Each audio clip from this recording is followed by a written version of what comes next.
Welcome to The Explainer. We've all heard of the honeymoon phase, right? That incredible, dizzying high you get at the start of a relationship. But what happens when that feeling just fades? Well, today, we're diving into Gary Chapman's The 5 Love Languages to explore a really powerful idea, that real love isn't something you just fall into, it's something you actively choose. Okay, so let's just start with this question that I think, honestly, a lot of us have secretly worried about. You know that amazing can't eat, can't sleep obsession? It's literally what movies are made of. But what happens when you wake up one day and it's gone? Does that mean the love is gone too? So to figure out what comes next, we first have to really get what's ending. Chapman calls this moment the in-love cliff, and his take on it is pretty surprising. He says this fall isn't just something that happens, it's actually essential for real love to even have a chance to begin. Think about it like this. That initial in-love rush, according to Chapman, that's not the real deal.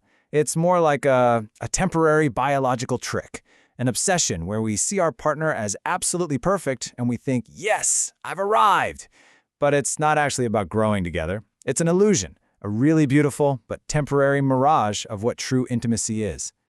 And here's the kicker. This whole euphoric state, it has an expiration date.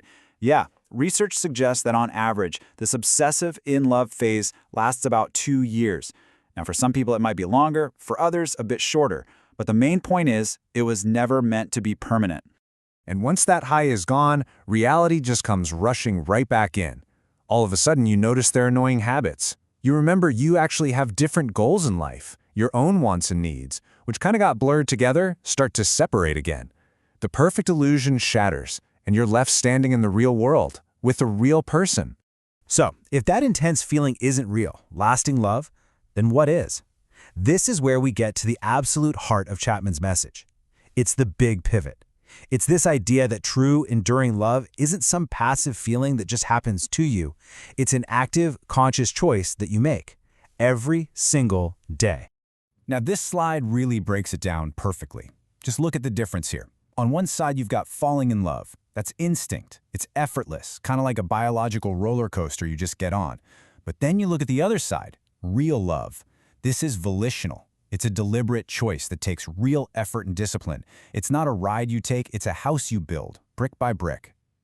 So here's the part that might just blow your mind.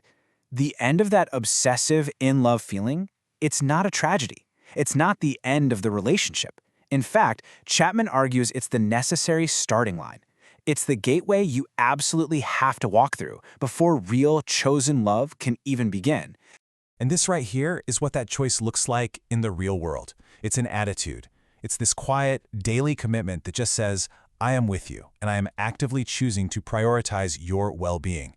This is a love built on a solid foundation of reason and commitment, not just the shifting sands of instinct.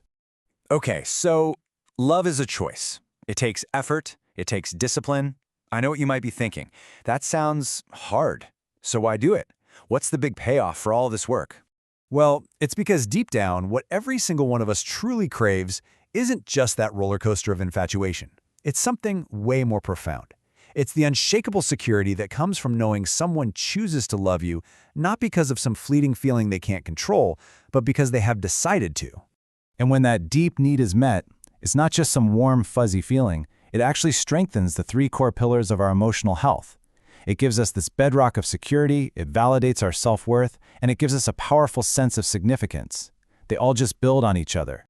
And this quote just captures the result of all that perfectly. When you feel securely loved by choice, you are freed from all that crippling insecurity. You're liberated. You're not constantly worrying about your own needs, and that lets you turn your energy outward and actually grow into the person you're meant to be. In that sense, true love sets you free. Okay, this all sounds great in theory, right? But does it actually work in the real world? Especially when a relationship feels completely and totally broken? Let's put this whole idea to the ultimate test with a really powerful story from the book. This was the absolutely gut-wrenching question a woman named Anne brought to the author. I mean, can you imagine feeling that way about your partner? Her marriage wasn't just in a rough patch, it was so full of resentment and pain that hate was the only word she had left. Her question really cuts right to the heart of whether this chosen love thing is even possible. So Chapman proposed a pretty radical experiment. The hypothesis was simple but really profound. love is an action. He uses this metaphor of a love tank, an emotional reserve inside all of us that needs to be filled. The whole idea was that if Anne deliberately acted in loving ways, specifically by speaking her husband's main love language, she could start to fill his empty love tank, and that might just spark a real change. So Anne agreed. She committed to it. And the first 2 months, they were grueling.